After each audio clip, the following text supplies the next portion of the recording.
ಇಲ್ಲ, ನನಗೆ ಅದರ ಬಗ್ಗೆ ಯಾವುದೇ ಹೆಚ್ಚಿನ ಮಾಹಿತಿ ಇಲ್ಲ. ರಾಜಣ್ಣವರು ಕಂಪ್ಲೇಂಟ್ ಕೊಡಬೇಕು ಅಂತ ಹೇಳಿ ಕಂಪ್ಲೇಂಟ್ ಕೊಡ್ತೀನಿ ಅಂತ ಅವತ್ತೇ ಹೇಳಿದರು. ಇನ್ನುವರೆಗೆ ಕಂಪ್ಲೇಂಟು ನನಗೂ ರೆಪ್ರೆಸೆಂಟೇಷನು ಬಂದಿಲ್ಲ. ಕಂಪ್ಲೇಂಟ್ ಯಾವುದೇ ಪೊಲೀಸ್ ಸ್ಟೇಷನಲ್ಲಿ ಕೂಡ ಕಂಪ್ಲೇಂಟ್ ಆಗಿಲ್ಲ. ಕಂಪ್ಲೇಂಟ್ ಬಂದ ಮೇಲೆ ಒಂದು ಕಾಸ್ ಆಫ್ ಆ್ಯಕ್ಷನ್ ಬೇಕಾಗ್ತದೆ. ಅದಕ್ಕೋಸ್ಕರ ಅದನ್ನು ಬಂದ ಮೇಲೆ ಮುಂದೆ ಏನು ಮಾಡಬೇಕು ಅಂತ. ಈ ಮಧ್ಯೆ ನಾವೇನು ಇದನ್ನು ತನಿಖೆ, ಉನ್ನತ ಮಟ್ಟದ ತನಿಖೆ ಅಂತ ಹೇಳಿದ್ವಿ. ಅದರ ಬಗ್ಗೆ ನಾನು ಮುಖ್ಯಮಂತ್ರಿಗಳ ಜೊತೆಯಲ್ಲಿ ಮಾತಾಡಬೇಕು.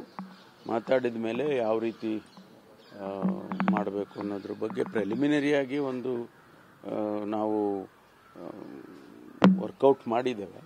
ಅದನ್ನು ಅನೌನ್ಸ್ ಮಾಡೋದಕ್ಕೆ ಮುಂಚೆ ಮುಖ್ಯಮಂತ್ರಿಗಳ ಜೊತೆಯಲ್ಲಿ ಮಾತಾಡಿ.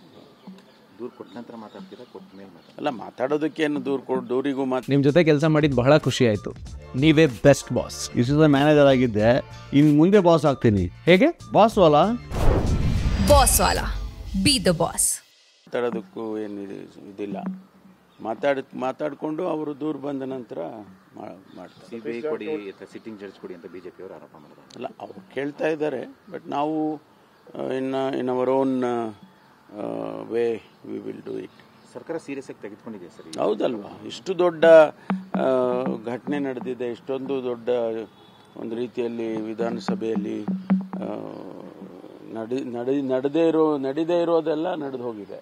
ಅಂಥದ್ರಲ್ಲಿ ನಾವು ಅದನ್ನು ಗಂಭೀರವಾಗಿ ತಗೊಳ್ಳಿಲ್ಲ ಅಂದರೆ ಆಗೋದಿಲ್ಲ. ತಗೊಳ್ಳೇಬೇಕು, ತಗೊಂಡಿದ್ದೇವೆ. ಸದನದಲ್ಲಿ ಸರ್ ಏಕೈಕ ವಿಚಾರ ಪ್ರಸ್ತಾಪ ಮಾಡೋದಕ್ಕೆ ನಿಮ್ಮ ವರಿಷ್ಠರು ಕೂಡ ಇಲ್ಲ, ಅದ್ರ ಬಗ್ಗೆ ನನಗೇನು ಮಾಹಿತಿ ಇಲ್ಲ.